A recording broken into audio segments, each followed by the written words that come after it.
Welcome to McDougall. In this show, you're going to meet the woman in John's kitchen, his wife, Mary. Hello, I'm Wayne Judd. And now, he really does eat like a horse, Dr. John.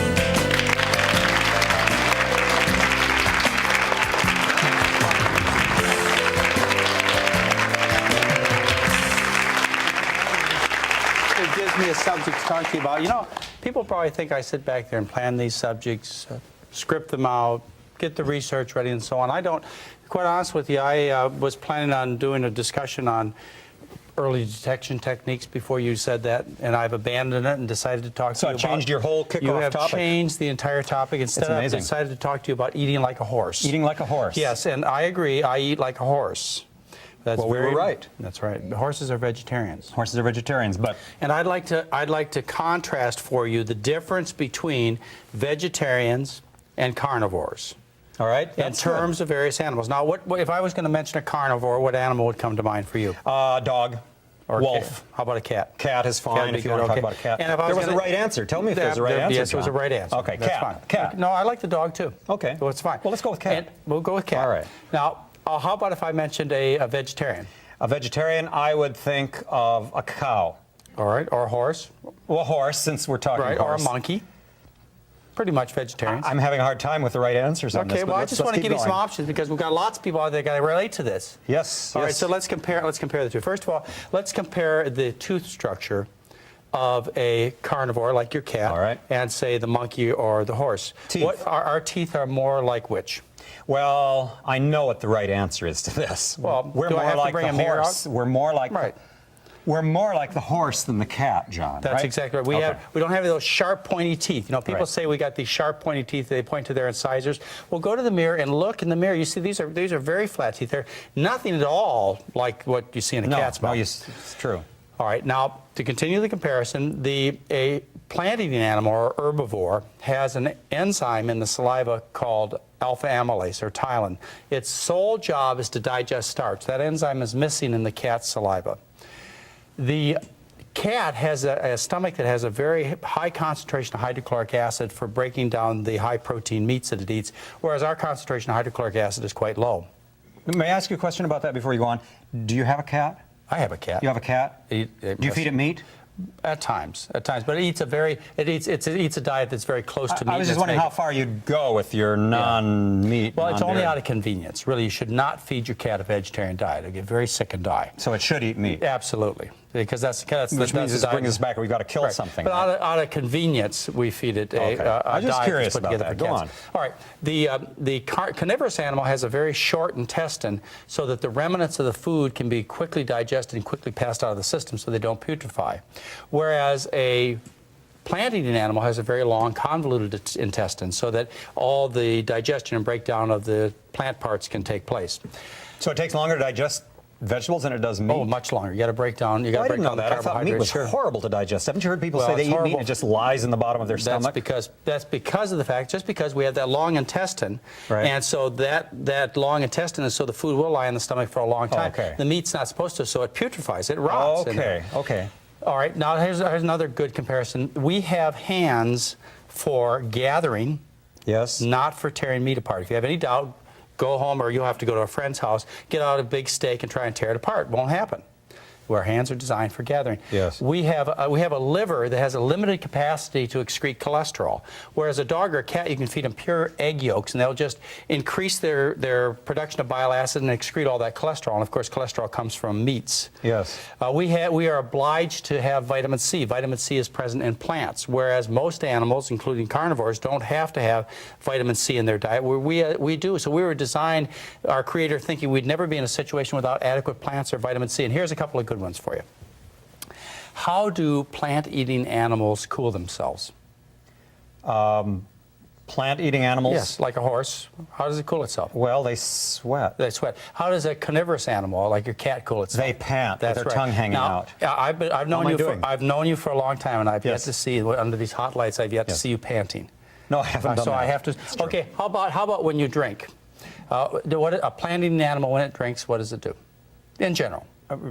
Well, it It sips. I'll make it easy for you. And the sips. The carnivorous animal, how's your cat taking water? Laps. That's right. Same thing. The tongue Now, deal. The tongue deal I had again. lunch with you Okay. today. We had lunch. I have to tell these folks he did not lap once. I didn't lap. No. So I have to assume.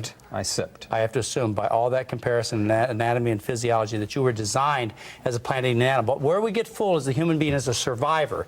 It tolerates 2 packs of cigarettes, a half a bottle of whiskey, and the entirely wrong diet. And it lives, so people think that that's okay. Wow. When we come back, I'm going to introduce you to the most important person in my life. Well, That's that's my wife, marvelous. Mary. We That's work great. together, we live together, and she's got wonderful things to teach you. So after this commercial break, we'll be right back.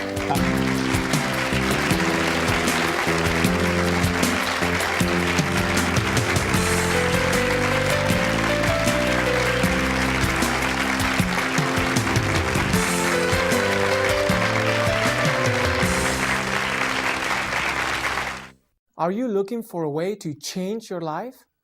The answer may be as easy as watching TV. Introducing Hello Channel, an exciting new channel that's designed to teach you to speak English.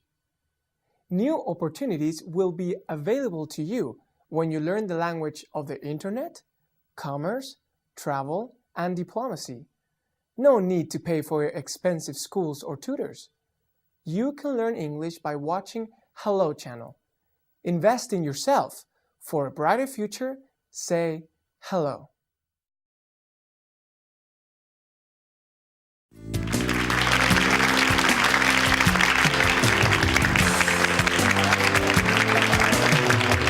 And welcome back.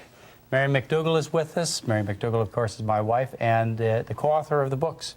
And also somebody, she spends a tremendous time helping me, teaching, appearing on radio shows with me, and it really has to take her out of her usual environment because Mary would rather be home taking care of the kids and the plants, right? That's right. But you do such a nice job, I keep asking her to do it. That's great. And there's so much she has to contribute in terms of the practical aspects. Well, I think I'd like to usurp John McDougall for a little while and talk to Mary about John. Would that be all right with our studio audience and our viewers? I hope so. Good. Okay, let's do it. First of all, Mary, let's start with the most obvious question. Does this man eat like a horse? Does he really eat? Yeah. Does he really eat the talk? Oh, definitely. He does. I think he's talking about volume. Oh, that's what I mean. He's like a horse can pile in every sense. a lot of food on a plate and then go back for seconds. Now, who does the cooking in your family? Do you most of the cooking? I do most of the cooking. You do. He can cook a few things. Hot dogs? Yeah. Vegetarian you know hot those dog- hot vegetarian dogs, burgers? You know, they're vegetarian Yes. ones. He can cook those, and he can cook oatmeal. Hash brown potatoes? But you wouldn't call him a gourmet cook. No. He's a convenience cook, you know, if it comes in a package and you can open it and put it in a pan. Okay. And I suppose he needs a little coaching even for that time to time. Is that right? Well, let's just say that when I go away on vacation in the summer with the kids, he loses a few pounds. 10 All to right. 15. All right. Mary, did you actually help convert John? Did he convert you? How did you both become? It seems to me that you're of one mind in this whole dietary business. Is that true? Well, yes, but it was his idea. I mean, he was the one that went to the library and did all the research. Yes. And he'd come home with stacks of papers and he'd say, you know, well, Mary, we really have to give up the red meat. And how long ago was that? Oh, about 18, 19 years ago. Is that right? And you had children at that time aged? 1 and 2. 1 and 2. So your children basically have not had any diet other than the... Yeah, but this gets worse. It wasn't just giving up the meat. Okay, let's go on with the next stage. What happened after the red meat, Well, Mary? then he came home with more stacks of papers and he'd read those and then he said, you know, Mary, we really have to give up the chicken and fish. They're just as bad as the red meat. Chicken and fish. Did you just say, yes, dear? Well, I did in the beginning, Okay. you see, but the story keeps getting better. All right, let's go. I want to hear And it I all. said, well, that's okay because there's quite a few vegetarian cookbooks out there and I can just switch to dairy and egg products. You know, that's what vegetarians of eat course. a lot Everybody of, knows right? cheese Yeah. can replace a lot of that stuff, right? So we ate like that for a couple of months and then he came home with another stack of papers and he said, you know, Mary, the dairy products really have got to go. They're just like liquid meat. John, were you just trying to find new ways to make your wife more miserable, or what? What's this research? What I was trying to do is I was trying to find a dietary approach that would help my patients get well. I didn't really care what it tasted like. I just wanted them to get well. I see. And so the research kept pointing in this direction, and I couldn't ask other people to eat this way if we didn't eat this way. Okay, and how did it taste at the beginning, Mary? Did you eat some pretty gosh awful stuff at the beginning? Well, it's not over yet. The transition isn't over. Let's keep moving then. Well, after that, I used a lot of olive oil and the other oils in my cooking because that's what you could find in the back of the vegetarian cookbooks. Right. You know, Right. few recipes. And I learned to cook with some different things like grains and beans and things that weren't all that familiar. And then he came home with another stack of papers, and you know, he said, It's about the fourth the installment. vegetable oil has got to go. It's just not healthy. And let me tell you, he almost went along with the vegetable That oil. was the last straw. That was the almost last it. straw. John, can you tell us about that conversation? No, How did it that's go? exactly how it happened. But she was very happy to make these changes. She did offer a little resistance, but she knew it was important.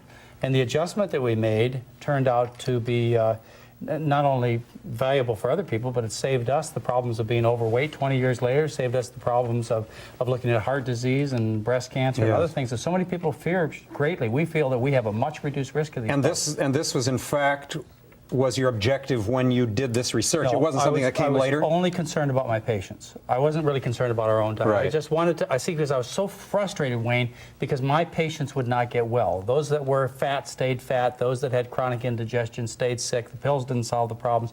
Those with high blood pressure, I just kept adding more and more pills to their program. The diabetics went on to dialysis, went blind.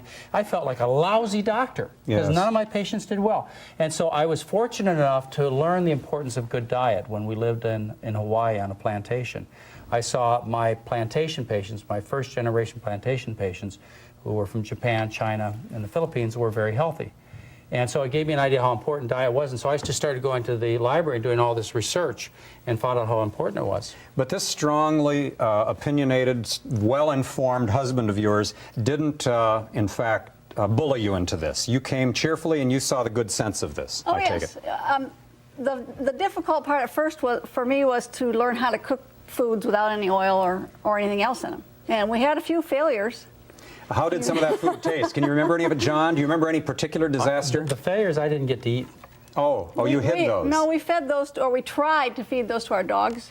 to the dogs. Yeah, They wouldn't but eat We already know about their wouldn't- teeth, don't They we? wouldn't eat them either. Well, so finally, when did you start working on a cookbook then? Years later, I assume, or No, right from the beginning, because you couldn't find a cookbook, could you, with this kind of cooking? And he had patients that were coming through the office, and he was telling them how they had to eat, and there weren't any recipes for them. So I would write things down that were Very interesting. successful. And that's how you became a team in this Yes. business, is that you helped him help his patients, and Right. at the same time you helped yourselves. Yes. That's amazing. And we had lots of recipes. Now she has published in 5 different books that are national bestsellers. They're national bestsellers, She these has books. over 1,300 recipes published. That's great. Yeah. So 1,300 no one recipes. has an excuse for not eating this That's way. right. That's There's great. got to be something you can like in 1,300 And your recipes. children came along with you cheerfully enough. They never knew any other diet, don't did know they? any different. They don't, yeah. They didn't know another. And you know, children diet. really like to eat simple foods. So it can be Yes. very easy, like pasta and bean Yes. burritos Yes, and things like that. That's really kids' favorite things. very good. See, it wasn't too revealing, was it? You didn't get any of the deep dark secrets, did you? I liked what I heard, and in fact, we're going to do some cooking, aren't we, in a are. little bit here after we take a break. It was an honest transition, and we went through And I'm- all the difficulties that other people are going through. And that's good to know, because there isn't some sort of miraculous process that takes place. And I'll say what John usually says. We'll be back in just a minute, and we're going to do some cooking with Mary. Mary, what are we going to have? We're going to do soups because Soups today. are easy. Soups today. We'll be right back.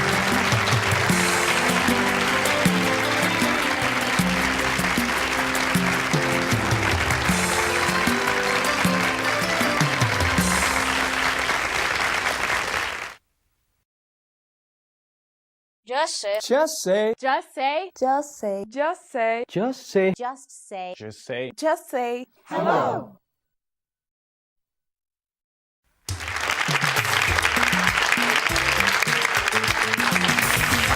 And welcome back. Mary McDougall is going to show you and Wayne some of the delicious things that we have in our kitchen. Can't wait. In fact, you're going to make my favorite soup. Your favorite soup. Southwestern black bean soup. And you know, it's just such a common recipe. I mean, you can get this in restaurants. Right. People and it's basically the same as you're going to do now. And is this out of your recipe book? Yes. Okay, This is so out of the new McDougall. we can all make this. You bet. All right. All right. And this is one of the things that you can put on in the morning and let it cook all day. You can do this in a slow cooker. Put some water in a pot. And Mary has once again consented to let me. I'm going to teach Wayne how to cook. Right, she's given up on me. Some black beans and an onion. Okay, now actually, you would let this cook for a while to get the beans soften and have the onion flavor go through there. But since we don't really have time for that, I'm just going to show you how to do this. It's very, very easy. You wouldn't soak the black beans overnight? You could, but I don't usually. I'm one of these people who doesn't plan that far ahead what I'm going to have for dinner the next night. All right, good. What's this? This is garlic. A little garlic. Got a little garlic. Looks and good. then Smells some good. tomatoes, just to add a little bit of flavor. Oh, These pans are can I not just real big. That's enough. Is that enough? All right. For this one it is. That's all right. I forgot to wear my McDougall You apron did. today, but that's all okay, right. then we use some chopped green chilies. This gives it a little spice. Oh, yes. And some cumin, Okay. chili powder, Oh, lemon juice. this is going together very quickly. I bet you wouldn't have it all laid Did you out like notice, this, would you? She hasn't put any chickens in there? No or any, chickens. No, any bottles Crushed of oil? red pepper. No. And then after it's all cooked, then I usually add some chopped cilantro to give it some flavor. But I don't do that until the end because otherwise the flavor isn't as And good. we have one all finished. We have here. one all finished. It looks like this. It looks altogether different, doesn't it? It does. It's beautiful. Now, will this be hot to the taste? Is the seasoning pretty hot? No, This it's is- not. It's very, very mild, but it does have a southwestern flavor to it, but it's not And it's Very good. too spicy. And that's it. We've got everything in That's here. it. And lots of body to it too. Oh, that's really good. tasty.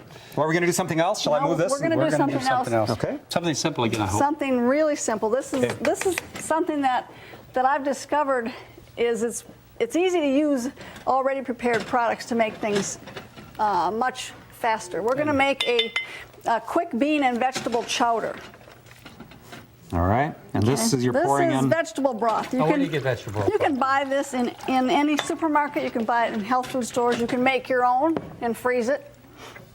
And then I use what I call a quick bean mixture, which is basically a combination of split peas, yellow peas, barley, Can you buy that too? lentils. No, you make that yourself. But you can buy it because we've been buying it. We mail off somewhere for it since we went on the really? diet. Oh, Okay. yeah. It looks Well, exactly I like just this. make my own and put That's it in great. a big jar, and then whenever I want to make this soup, Oh, it makes wonderful soup. Just it's real incredibly good easy. And soup. then I use a little leek.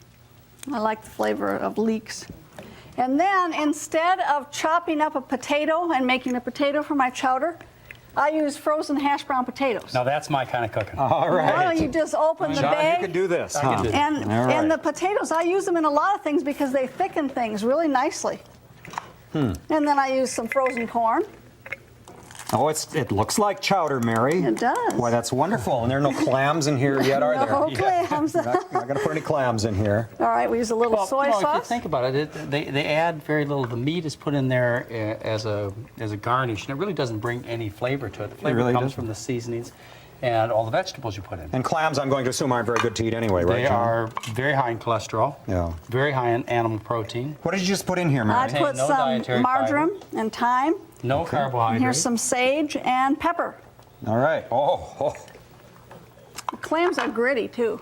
Yes. We don't have any gritty flavor in our soups. And also, there's a high rate of infection with hepatitis viruses in them. Oh, You really? don't want me to talk about that around dinner time. Not around dinner time. Not around this You know, food. one of the things that people are always asking, Mary, is how do you get the oil out of the cooking? What are some of the things that you use just for general cooking to get the oil out? Well, I always saute in water Okay. or a vegetable broth or something like that. Oil is one of the easiest things to get rid of once because the way most people use oil is to saute vegetables. And all you need to do is just put a little water or vegetable broth in the bottom of your pan and saute your vegetables in that. And they brown up just They as nice. brown up just as nicely. And soups are one of the easiest things to change over because you don't need oil in soup. Right. People are, well, a lot of people will take this nice, healthy recipe and they'll add up some They'll oil. add oil to because they think it And all tastes that better. oil is going to be deposited in their fat cells, so they shouldn't do that. John, take a look over here. I'm cooking two things at once. That's tremendous. It's a miracle. Yeah, I'm Great. very proud Is of you, this Wayne. wonderful or what? Now, was it bad if I use the same? You'd use a No, different you can spoon, use wouldn't you? And the other I thing bet people you have been would. asking me during all these shows, and I can never remember what it is, and we have no vested interest in this company, is they want to know what kind of cookware you use. I use a product made by Farberware. It's called Millennium. It's a nonstick finish that is baked onto their stainless steel cookware. And I love it. There's all kinds of non-stick pans on the market, aren't there? Oh, definitely. And the other thing they ask how you make, how you replace oil in baking. Just give us a couple of ingredients used. There's a product called Wonder Slim that replaces oil in baking. You can use applesauce, baby food. Well, we're going to have a chance to try this soup here in a minute. You did a great job cooking. Oh, And we'll be back after this commercial break.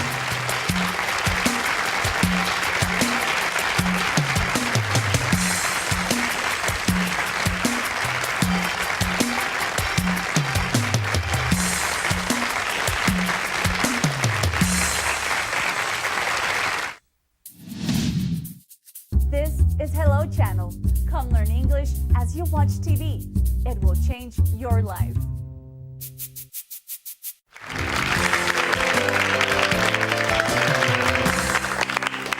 And welcome back. And this is how I would eat, Wayne. I mean, I would eat these 3 bowls that you have in front of us, plus I would eat probably half a loaf of bread for a meal. And this is what it means to eat like a horse. That's what, and you never have to be hungry again if you learn this type of meal plan, because we left the fats and oils out. Well, I'd like to just enjoy it while you maybe answer one question about Mary. We've given Mary an opportunity to talk about you. Some of the intimate details? I'd like to know if you have anything to tell us about Mary while I'm eating. Over the 23 years we've been married, there were times when she would cook many, many, many meals, all kinds of delicious things. But these days, Mary is busy with other things in her life. And as a consequence, Mary has developed the quick and easy method of doing the McDougall diet. And as a matter of fact, her newest cookbook, which will be out probably in a year, is going to be focusing on recipes that you can make in 15 minutes or less.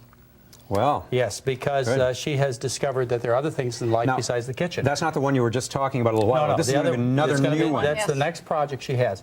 And so as the kids have grown older, she has become focused more out of the home as most families mature, and she's found ways to do it instantaneously. How do you find time to do this, Mary?